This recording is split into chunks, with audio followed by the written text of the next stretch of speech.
Hi, good evening, everybody. My name is John Gibbons, and delighted to be here to present to the September edition of the Sentient Rights Ireland webinar.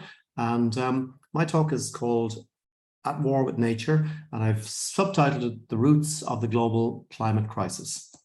My own background is I'm a journalist by trade, and I'm a writer and commentator in the space of climate change and environmental issues. Here are some of the places that you'll find me on a fairly regular basis. So I do a fair bit of work in the print media and also in broadcast media. So now, first thing I'm going to start with is a proposition, which I hope is the case. And I believe that people can handle the truth about the environment. I don't believe we need to sugarcoat it. Lots of people are telling optimistic, hopeful stories about the environment. Most of them are not true. I'm not one of those people. So if you came for hope, this is probably you're probably on the wrong webinar, so maybe save yourself the rest of the time.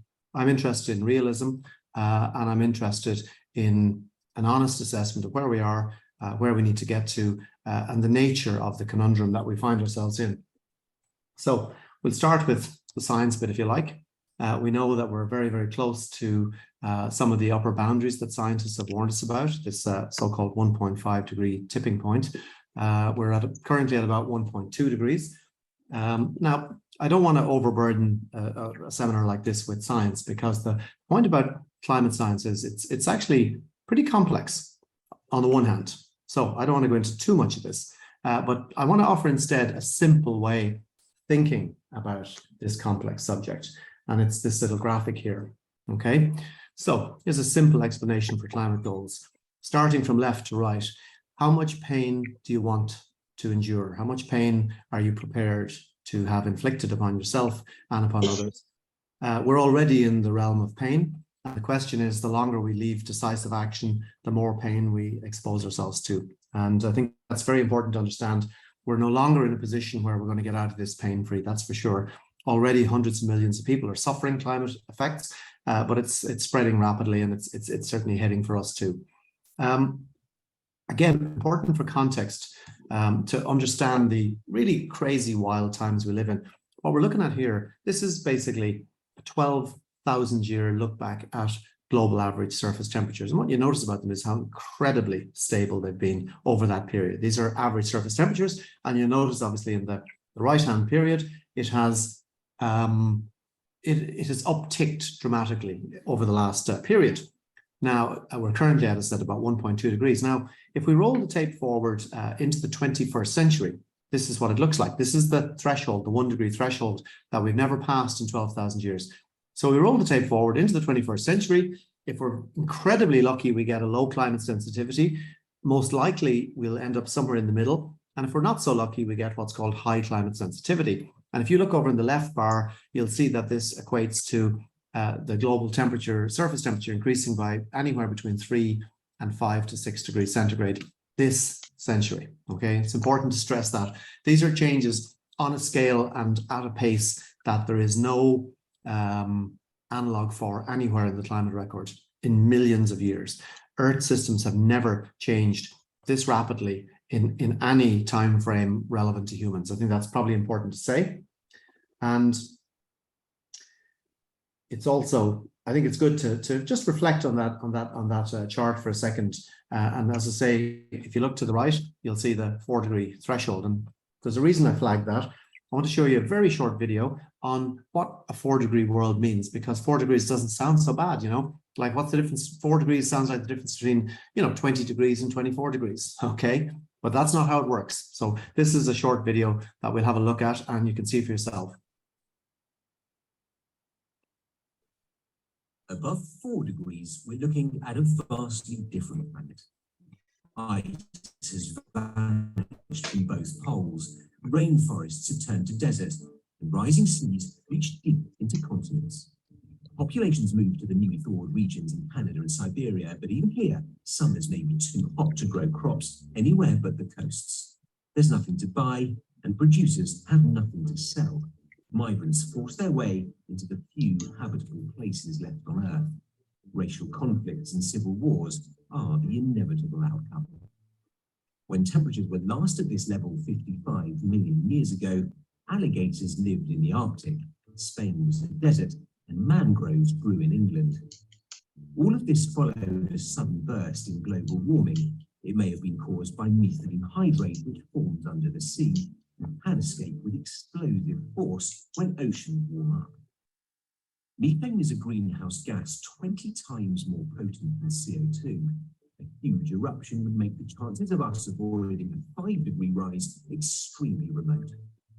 To see what the world could look like at 6 degrees, we have to go back 251 million years. 95% of living species were wiped out. At sea, everything suffocated, and the only winners on land were fungi and the pig-like Lystrosaurus. Sea levels rose 20 meters, and the warmer water released pent-up methane from the seabed, with the gas shooting hundreds of meters into the atmosphere. Perhaps worse than its effect on global warming, methane is flammable. The smallest spark or lightning storm will ignite it, sending fireballs tearing across the sky. Scientists say such explosions, much greater than a nuclear bomb, could destroy life on Earth almost entirely. Hydrogen sulfide thrives in stagnant oceans. It's devastating for marine life, and yet it poisons trees, animals, and humans. Finally, along with massive amounts of the dioxide produced in such a world, it pulls the ozone layer, exposing what life remains to great levels of UV radiation. The forests are burning, the rivers are drying up, continents carved up by toxic oceans, and corpses pile up in cities across the planet. The 6-degree world is a bleak one. Okay, I think the reason I show that little video at the outset is it's really important to understand what these numbers mean. An awful lot of people simply haven't grasped it. And everything you've just seen in that short video, we can achieve, for want of a better word, this century, all of it. So on our current trajectory, that's all on the table. So this summer we've seen, for example, Antarctic areas strike 40 degrees centigrade above normal, and in the North Pole, 30 degrees centigrade. And this occurred at the same time earlier this summer, which are pretty extraordinary things to witness. And always, of course, when we discuss the climate issue in Ireland, the question is, well, what does it cost? What does it cost? And, how will it affect the economy? And voices like this dominate the media debate in Ireland, always focused on cost and also how it's political unpopularity. Because let's be honest, the kind of discussion that we're having now is not something that wins politicians, friends, and votes. So to take a quick step back, we have to, I suppose, consider the, if you like, the domains, the economic domain where we all fuss and fret about, the social domain where we live, and the ecological domain that keeps the whole show on the road. To my mind, there's remarkably little attention paid to the fact that everything in our world is simply a wholly owned subset of the ecological domain and of a functioning ecological domain. So I'm going to show you now briefly a breakdown of Earth's land mammals by weight. So every square you see on the screen now represents 1 million tons of meat, okay? So we start with humans, here we are, okay? Then we're going to add in humans, our pets and our livestock. Here's our cattle, okay? Our pigs, goats, sheep, horses, and miscellaneous animals. So that's all the humans and their support animals on the cosmic weighing scale. So now let's add in the rest of nature. Okay, so we'll add in wild mammals. There you go. That's it. Done. Okay. That is it. As of 2022. So we're already, people say, if we don't do X, Y, and Z, bad things will happen. From the biosphere's point of view, bad things have happened a very long time ago. And we have almost eliminated the rest of the biosphere, almost. Again, to break that down into numbers. Yeah, well, this slide just shows you when you remove humans and land animals, you're left with basically a hole punched through the middle of life. So humans and our domestic animals outweigh all land-based vertebrates by a factor of 42, as in 42-fold, okay? So big changes have happened, and I guess we haven't really noticed, or at least they haven't impinged unduly on our world, so we don't care. And again, to put that into terms that we might better understand, here's a headline from the Washington Post. What we're doing to the Earth has no parallel in 66 million years. And you'll recall 66 million years, that was a large-scale meteor strike. So nothing as substantial has occurred to life on Earth since we were hit by a 15-kilometer asteroid back in ancient Earth history. Okay, so at the moment we're the meteor. That's the important thing to recognize. We're the meteor this time out. And this is a wonderful image taken from California about 2 years ago, and I think it's called Playing Through. I guess it shows you a couple of things going on here. To the left, you've got people watching the conflagration, and to the right, people are just doing what humans do. We're adjusting and we're playing through because, hey, you know, what can I do? So we're constantly adjusting to the changing landscape around us, including natural disasters and not so natural disasters, and moving on and playing through. So I guess when I think of the climate emergency, I think of it affecting different people in different ways. And I often think that in the first world, we're sort of up to our knees in climate emergency. And in the third world, they're up to their neck in it. That's probably a way to think about this. And this is a study from 2020. And what this found is that, as the headline suggests, later this century, global warming is on track to push billions of people outside the climatic ranges that have sustained humans for 6,000 years. So I'll just draw on this a little bit more clearly. So we're looking at 3 billion people being basically displaced forcibly from where they live now, okay? The climate niche that has supported humanity will shift more in the next 50 years than in the preceding 6,000 years, okay? Now, have a look here. This on the left, this is the area formerly known as the Amazon. Then we go through the center and the right, and all those shaded areas and dark areas are uninhabitable by maybe 2070. That's where 3 billion people currently live, or will be expected to live at that time. So it begs some very interesting questions, like where are they going to go? What's going to happen? Who's going to look after them? So these are the questions confronting us all right now. Again, the scales here can be difficult. So what is 3 billion people? 3 billion people is 500 times the population of Ireland. That's what 3 billion people means. Okay, I just always think it's important to translate these numbers, these big numbers, into something that we can all get our heads around. So that kind of flamed up scenario. Here's an image from late April of this year, in fact, taken in India. It's a meteorological picture, and we're looking at temperatures there, which are already tipping. And for example, today and tomorrow in California, in mid-September, early to mid-September, they're expecting 50 degrees centigrade to be breached, which is the hottest temperature ever recorded on the west coast of the US ever. Okay, so what we're seeing is the stuff that climatologists and activists have been warning about for years. The global climate system is starting to react, and it's starting to react very quickly. And things are basically coming undone a little bit.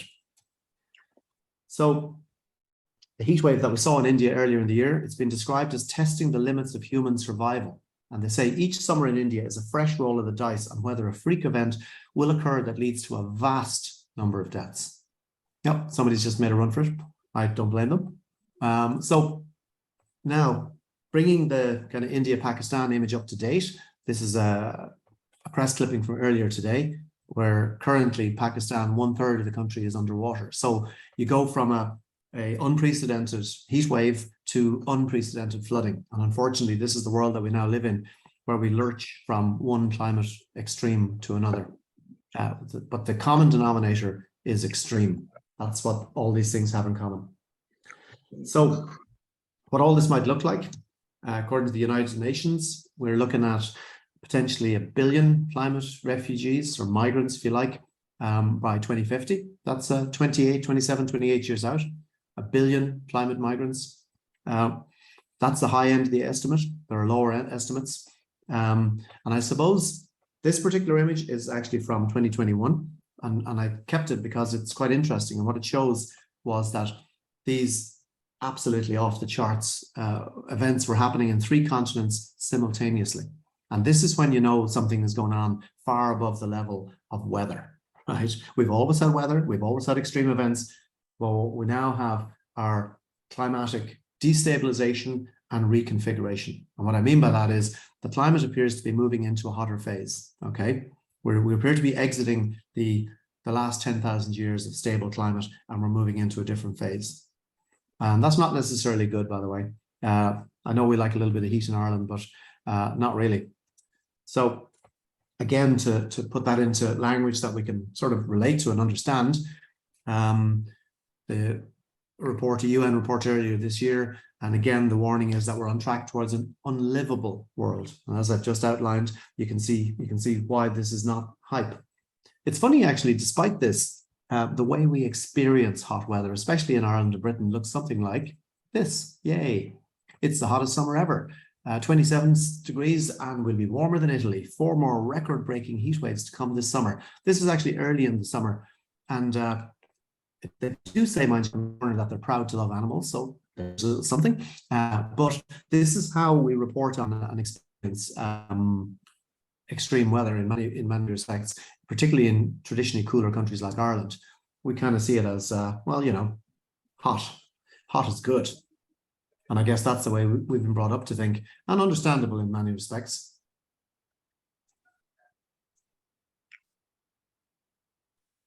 Now, this is a little something I saw from CNN earlier today, and the projections, climate projections, are that this year's record-breaking heat wave will be a normal summer in 12 years' time. Now, that begs the question, what does a hot summer, what does a heat wave look like in 2035? I'm not so sure. And what you'll notice about these things, which I think is pretty interesting, is that these are no longer the distant future, right? You remember, like, all these climate projections from 2050 and 2100, these are coming right down the line at us really, really fast.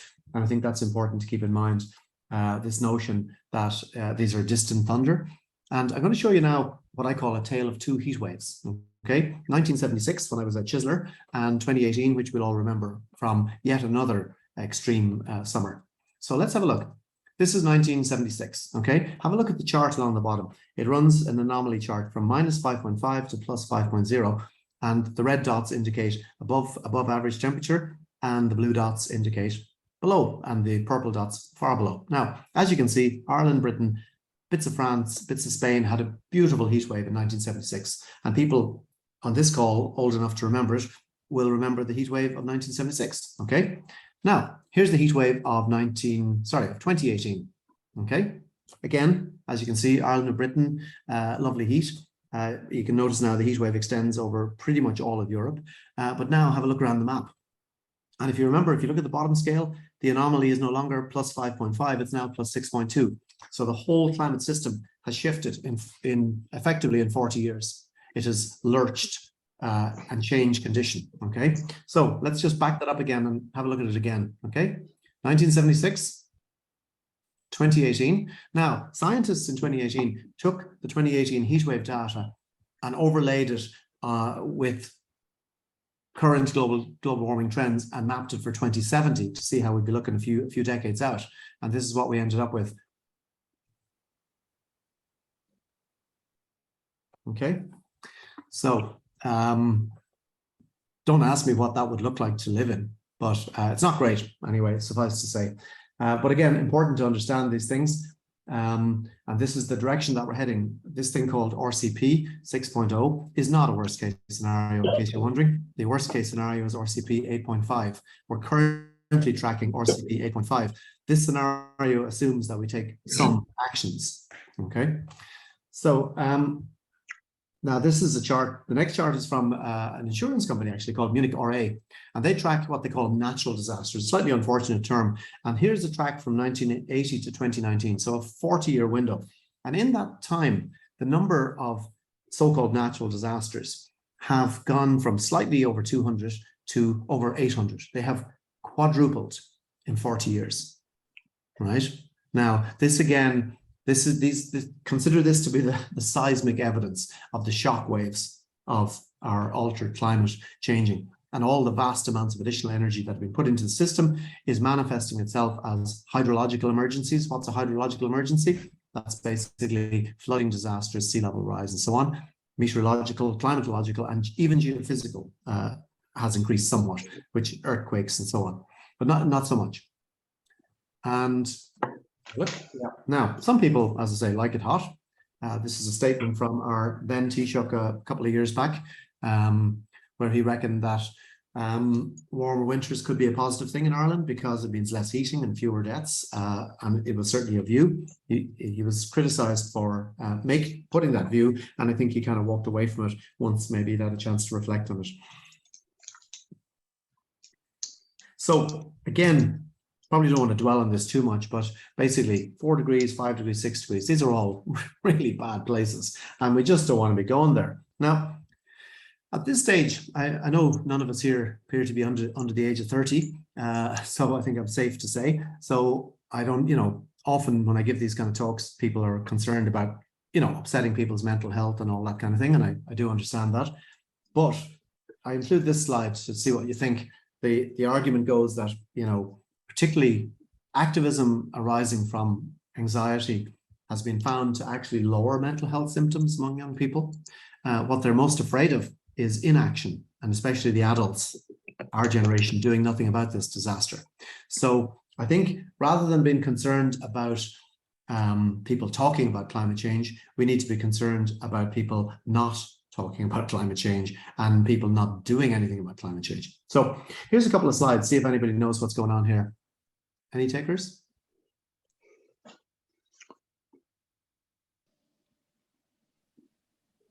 Anyway, this is a province in China where all the flying insects have disappeared and they now hand pollinate their apple orchards. Okay, that's what's going on. One of those so-called natural services that nature used to provide, flying insects, they're all gone. So you might ask, well, where are the insects gone? So there was a very interesting German study that looked at this a couple of years ago. And what they discovered is insect populations collapsed by 78%. But look at the date, since 1991. So we've lost 3/4 of our insects in Germany in 30 years, okay? This is free fall, okay? And remember, the insect kingdom is 400 million years old. It predates the dinosaurs. The insect kingdom globally is collapsing, okay? And I'm personally fascinated that people are not a little more exercised about this. And interestingly, as you'll see from this slide, the disappearance of insects doesn't really bother people because mostly they're a bit of a pain, and anyone on this call old enough to remember having to scrape bugs off your windscreen after you go for a drive, you don't do that much anymore. And that's but we manifest that, we experience that as, oh, those bloody insects are out of the way. Problem is, the insect kingdom kind of holds the whole show on the road, quite honestly. Lose insects, you lose nature, basically. That's pretty clear. And I think it's important to say as well that everything I'm talking about here is on a global scale, but it all scales back to what's happening in Ireland, and that it's happening in this country at scale as quickly as it is anywhere else. We're no different. We really aren't. And I suppose the bottom line out of all this really is that to avoid environmental catastrophe, everything, excuse me, everything must change. Everything. And this is the penny that refuses to drop. We think we're going to, windmill our way out of this, or solar panel our way out of this, or so on. No, we're not. We're going to lose everything unless we change everything. Now, the jury's out as to which of those options happens first. So here's a quote that I quite like from a guy called Professor Will Steffen, and he put it very, very succinctly. He said, "It's difficult to overestimate the scale and speed of change. In a single lifetime, humanity has become a planetary scale geological force." Okay, so I think it's a good way of putting it. And this, I'll follow that up with a study that it's a little bit out of date now, but the findings of it have held up very well. And this is it's called the Living Planet Index. And we've lost 2/3 of our wild animals between 1970 and 2020. 2/3, 67% of all the wild animals on Earth gone in 50 years, okay? And I started primary school in 1970. So from the time that I started primary school to 2 years ago, 2/3 of all the animals in the earth. Not the species have all disappeared, but animals by volume. Okay. So again, big things changing, big things happening. Here's a headline from the New York Times that I thought summed it up fairly succinctly. And I guess the point here is we're approaching what they call a cliff edge, not a slippery slope. Slippery slope, things slowly fade away. Cliff edges, you reach a certain point, the whole system fails. Okay. Much like, let's say you've been feeling unwell for a while, right? And you've been slowing up. And then you get a heart attack, right? That's a cliff edge. Okay. Entire ecological systems can get heart attacks and fail, right? It's happened in the past, and unless something changes pretty dramatically, it's on course to happen again. Here's another headline from another paper that expressed essentially the same thing, that they're saying right now, 1/5 of the world's countries are at risk of ecosystem collapse, which is quite a phrase. And again, I think it's important to say this is not just out foreign. Here's a couple of headlines I pulled together from Ireland.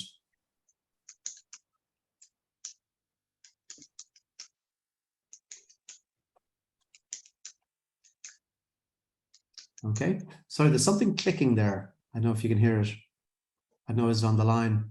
Yeah, okay. Now, it's a curious one because we're told that we've got this fabulous system in Ireland, Origin Green, and everything is green and beautiful and lush and fantastic, and we produce sustainable food and blah, blah, blah.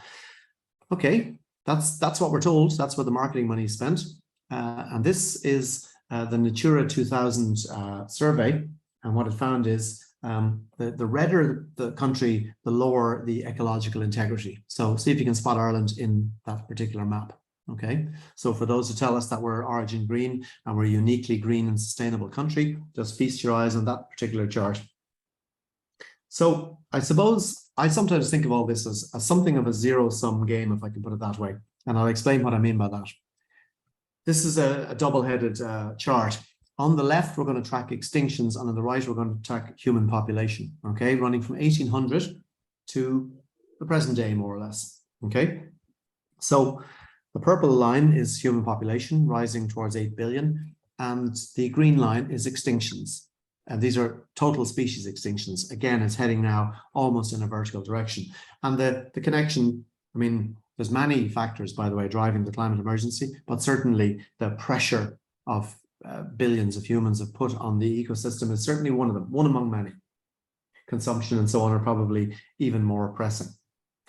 Now, how we use our land is probably really important, right? This chart shows you the habitable land. And if you go down to the third line, we have, you can see that half our habitable land is used for agriculture. Okay, so I'm going to zoom in on the lower part of this, and you can see what I mean. Okay, now of our agricultural land globally, 77%, over 3/4, is given over to livestock production, which is grazing land, including arable land. 77%. Yet that 77% is only producing 18% of the global calorie supply and 37% of the global protein supply. So even though crops only account for less than a quarter, crops for human consumption, less than a quarter of the land use globally, it's producing 83% of the calories. So what that tells you is we have a system, a livestock-based systems are incredibly inefficient way of feeding people, incredibly inefficient way of feeding people. And any country like Ireland that is expanding its livestock in the teeth of a climate emergency is flying in the face of science. And again, if you look at this, the land use required for 100 grams of protein, lamb and mutton, vast, beef, vast, cheese, milk, even beef in it through a dairy herd, but you go all the way down to things like ground nuts, peas.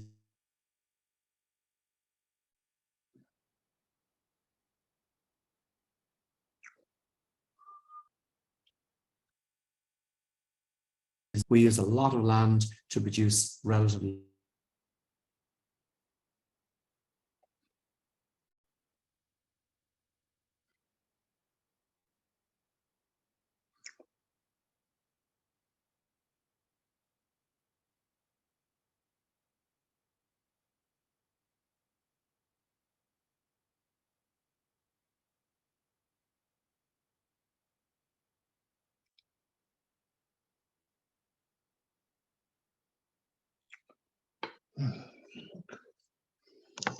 Hi, Carl.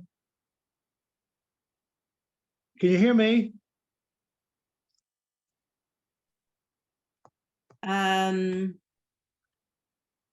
John is frozen. Oh. I'll just pause for a second.